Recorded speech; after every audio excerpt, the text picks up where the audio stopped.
ओम शांति। 29 जून 2023 की साकार मुरली। प्यारे मीठे बाप दादा आज हम बच्चों से कहते हैं, मीठे बच्चे, ईश्वरीय बचपन को भूल ऊंचे ते ऊंचा वर्षा गवा नहीं देना। फुल पास होंगे तो सूर्यवंशी घराने में राज्य मिलेगा। प्रश्न, सतयुग और त्रेता में किसी भी आत्मा को अपने कर्म नहीं कूटने पड़ते, क्यों? बाबा उत्तर देते, क्योंकि सतयुग त्रेता में जो भी आत्माएं आती है वह संगम की ही प्रारब्ध भोगती है। उन्होंने संगम पर बाप द्वारा ऐसे कर्म सीखे हैं तो 21 जन्म तक उन्हें कोई कर्म कूटना नहीं पड़े। अभी बाप ऐसे कर्म सिखलाते हैं जिससे आत्मा कर्मातीत बन जाती है। फिर किसी भी कर्म का फल दुख नहीं भोगना पड़ता है। कर्म का फल दुख के रूप में भोगना नहीं पड़ता। फिर गीत है, बचपन के दिन भुला न देना, आज हंसे कल रुला न देना। ओम शांति। बच्चों ने मीठा मीठा गीत सुना। बेहद का बाप बच्चों प्रति समझा रहे हैं। परमपिता परमात्मा उसको ही कहा जाता है जो श्री श्री यानी श्रेष्ठ श्रेष्ठ है। कहते भी है शिव भगवानुवाच अथवा रुद्र भगवानुवाच। रुद्र परमपिता परमात्मा को ही कहा जाता है। तो परमपिता परमात्मा इस शरीर द्वारा अपने बच्चों को समझा रहे हैं। ऐसे और कोई मनुष्य, साधु संत आदि नहीं कहेंगे कि तुम आत्मा हो, तुम्हारा परम पिता इस मुख कमल से बोल रहा है। कहते हैं गौमुख। अब पानी की तो कोई बात नहीं है ना, बाप है ज्ञान का सागर। श्री श्री 108 रुद्रमाला व शिवमाला है ना। तो पहले पहले ये पक्का निश्चय करो कि बाबा हम आत्माओं को पढ़ाते हैं। आत्मा ही संस्कार ले जाती है, आत्मा ही पढ़ती है ऑर्गन्स द्वारा। आत्मा खुद कहती है मैं एक शरीर छोड़ दूसरा लेती हूँ। भिन्न भिन्न नाम रूप देश काल। सतयुग में पुनर्जन्म लेता हूँ तो नाम रूप बदल जाता है ना, ये आत्मा बोलती है। सतयुग में हूँ तो पुनर्जन्म भी सतयुग में होता है। अथवा बाप समझाते हैं तुम स्वर्ग में हो तो पुनर्जन्म वहाँ लेते हो, फिर नाम रूप बदलता जाता है। बाप निराकार शिव बाबा इस रथ में आकर समझा रहे हैं, बच्चे अब तुम हमारे बच्चे बने हो, तुमको बहुत खुशी चढ़ी हुई है। हम बेहद के बाप से वर्षा ले रहे हैं इस ब्रह्मा द्वारा। आत्मा कहती है मैं इस शरीर द्वारा बैरिस्ट्री अथवा डॉक्टरी का पार्ट बजाती हूँ। हम आत्मा अशरीरी थी, फिर गर्भ में आकर शरीर धारण किया। बाप कहते हैं मैं तो गर्भ में नहीं आता हूँ। हम ऐसे नहीं कहेंगे कि परमपिता परमात्मा एक शरीर छोड़ दूसरा लेते हैं। नहीं, तुम लेते हो, ये दादा लेता है, ब्रह्मा बाबा भी लेता है। इस आत्मा ने 84 जन्म पूरे लिए हैं। ये आत्मा अपने जन्मों को नहीं जानती थी, अब 84 जन्मों को जाना है। आत्मा ही कहती है मैंने सूर्यवंशी घराने में जन्म लिया, फिर पुनर्जन्म लेते आए, फिर चंद्रवंशी घराने में जन्म लिया, फिर पुनर्जन्म लेते लेते सतयुग त्रेता द्वापर कलयुग में आए।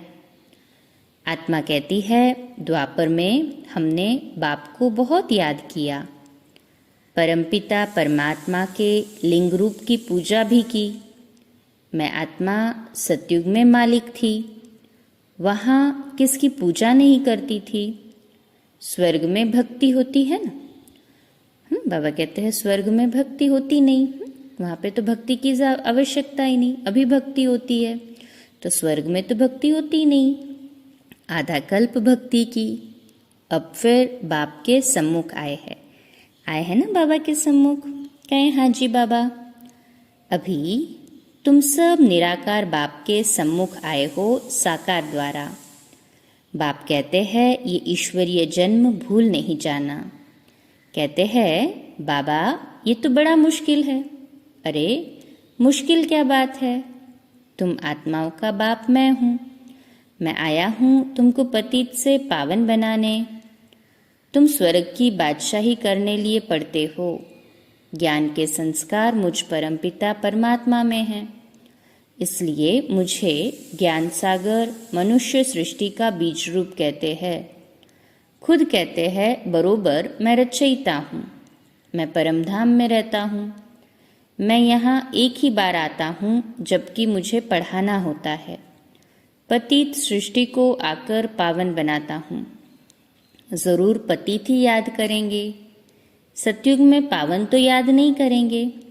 ऐसे तो कोई नहीं कहेंगे कि आकर हम आत्माओं को पतित बनाओ। नहीं, पतित माया ने बनाया है, तब कहते हैं पावन बनाओ। परंतु उन्हों को ये पता नहीं है कि मैं कब आता हूँ। मैं आता ही हूँ संगम पर, और कोई समय नहीं आता हूँ। अभी आया हूँ। तुम मीठे बच्चों ने हमारी गोद ली है। जानते हो बाबा फिर से प्राचीन राजयोग सिखलाते हैं जिससे भारत पावन बनता है। ये है निराकार ईश्वर की पाठशाला। निराकार बाबा कहते हैं मैं इस तन में आता हूँ। ये ब्रह्मा तुम्हारी बड़ी मम्मा है। वह मम्मा सरस्वती जगदम्बा है, ब्रह्मा की बेटी। बड़ी मम्मा पालना तो नहीं कर सकती, इसलिए वह जगदम्बा मुकर्रर रखी है। इसके अर्थात ब्रह्मा के शरीर को जगत अम्बा नहीं कहेंगे। ये माता पिता है। ये ब्रह्मा माता भी है, क्योंकि शिव बाबा ने ब्रह्मा मुख से हमें अडॉप्ट किया ना। तो वर्षा तो माता से नहीं मिल सकता। वर्षा फिर भी बाप से मिलेगा, शिव बाबा से।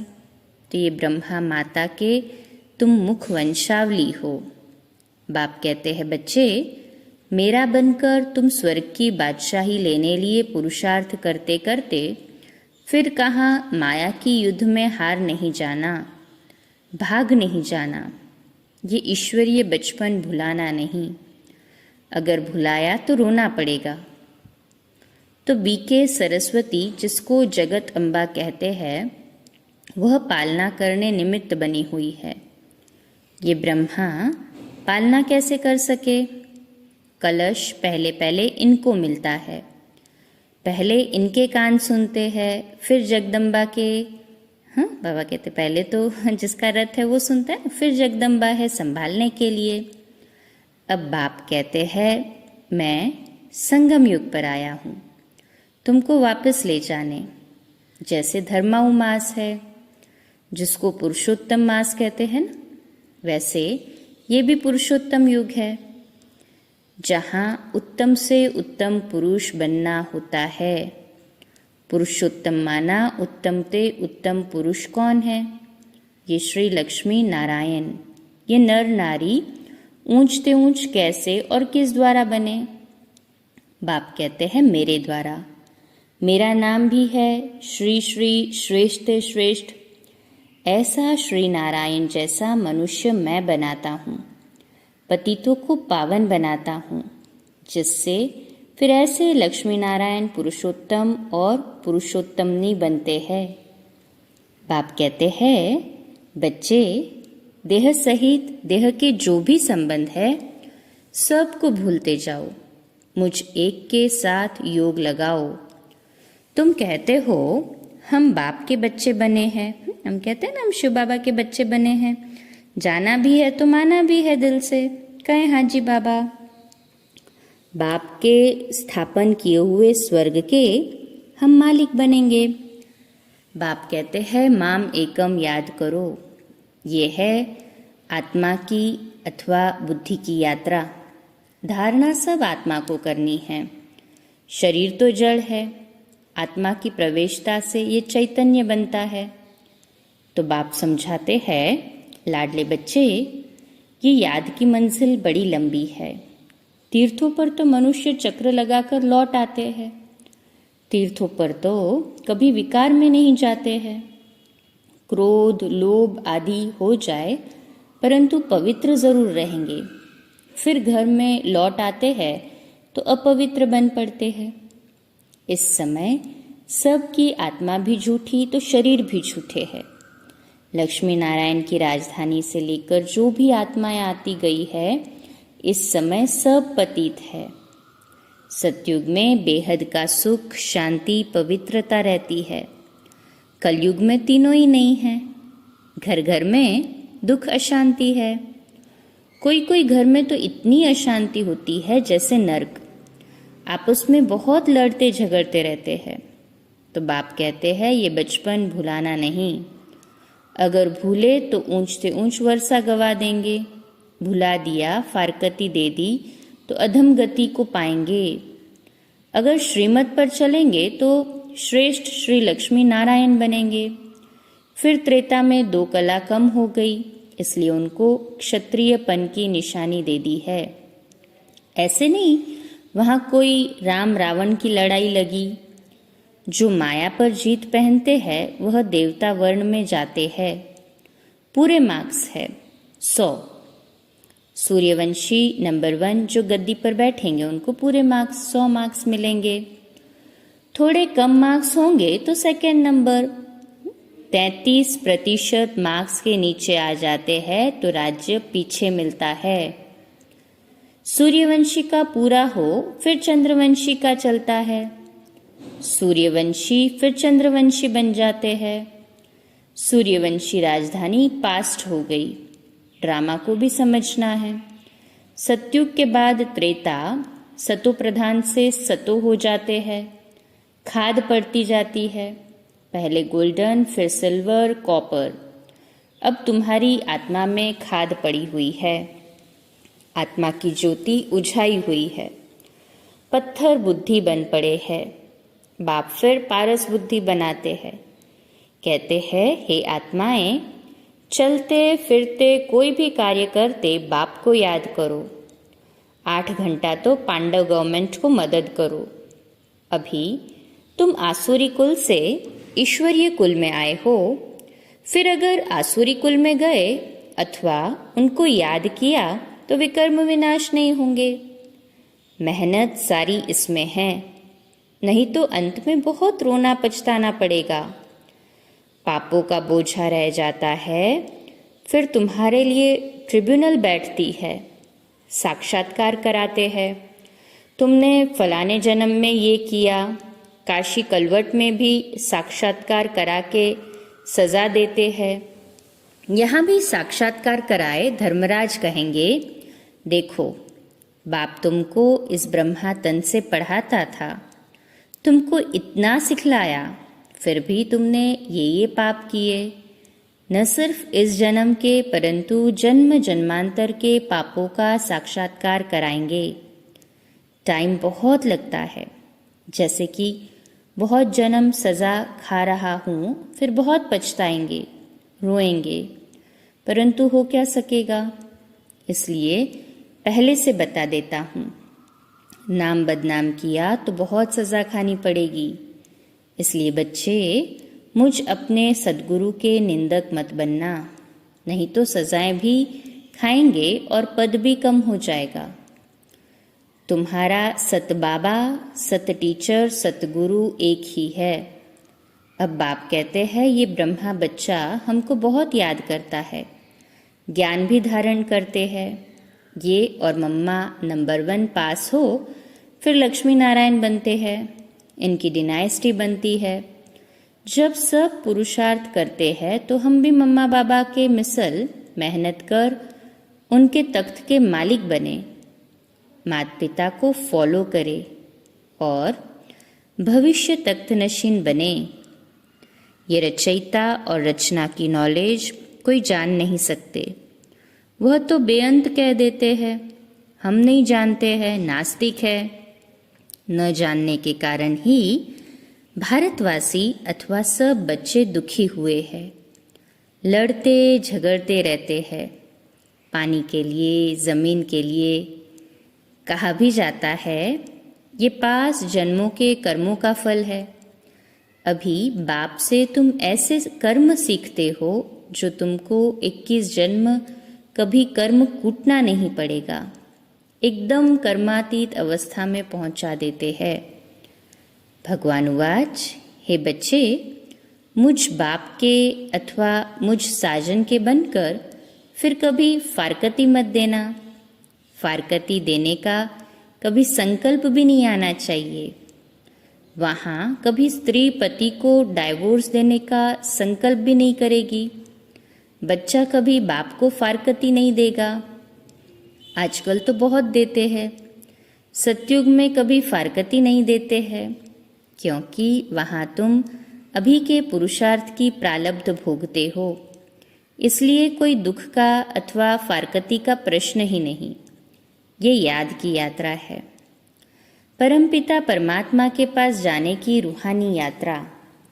निराकार बाप निराकार आत्माओं से बात करते हैं इस मुख द्वारा। तो ये गौमुख हुआ ना, बड़ी माँ है। तुम हो मुखवंशावली, उनसे ज्ञान रत्न निकलते हैं। बाकी गौ के मुख से जल कैसे निकलेगा? बाबा इस मुख द्वारा अविनाशी ज्ञान रत्न देते हैं। एक एक रत्न लाखों रुपयों का है, जितना तुम धारण करेंगे। मुख्य है ही मनमना भव, ये एक रत्न ही मुख्य है। बेहद का बाप कहते हैं, मुझे याद करने से मैं बेहद सुख का वर्षा देने लिए बांधा हुआ हूँ। जब तक शरीर है मुझे याद करते रहो तो तुमको स्वर्ग की बादशाही देंगे, क्योंकि तुम आज्ञाकारी वफादार बनते हो। जितना जो याद में रहते हैं उतना दुनिया को पवित्र बनाते हैं। याद से ही विकर्म विनाश होते हैं। बच्चों को माया घड़ी घड़ी भुला देती है, इसलिए खबरदार करते हैं। कभी बाप को भुला नहीं देना। मैं तुमको लेने आया हूँ। सतयुग से फिर नाटक रिपीट होगा। मैं सतयुग का मालिक नहीं बनूंगा। तुमको स्वर्ग का, हाँ बाबा कहते हैं शिव बाबा तो सतयुग का मालिक नहीं बनता ना, परंतु तुमको स्वर्ग की राजाई देता हूँ। मैं फिर आधा कल्प वानप्रस्थ में बैठ जाऊंगा। फिर आधा कल्प मुझे कोई याद नहीं करते। दुख में सभी याद करते हैं, सुख में करे न कोई। अच्छा, मीठे मीठे सिकिलदे बच्चों प्रति माता पिता बाप दादा का याद प्यार और गुड मॉर्निंग। रूहानी बाप की रूहानी बच्चों को नमस्ते। हम रूहानी बच्चों की रूहानी माता पिता बाप दादा को याद प्यार, गुड मॉर्निंग और नमस्ते। वाह बाबा वाह, शुक्रिया बाबा शुक्रिया। धारणा के लिए मुख्य सार है, पहली पॉइंट, 8 घंटा पांडव गवर्नमेंट की मदद जरूर करनी है। याद में रहे विश्व को पावन बनाने की सेवा करनी है। दूसरी पॉइंट, कभी कोई उल्टा कर्म करके सदगुरु की निंदा नहीं करानी है। मम्मा बाबा जैसा पुरुषार्थ कर सूर्यवंशी राजाई लेनी है। आज का मीठा वरदान, दिव्य बुद्धि के वाहन द्वारा तीनों लोकों की सैर करने वाले ज्ञान स्वरूप विद्यापति भव। तो आज का स्वमान है, मैं ज्ञान स्वरूप विद्यापति आत्मा हूँ। मैं ज्ञान स्वरूप विद्यापति आत्मा हूँ।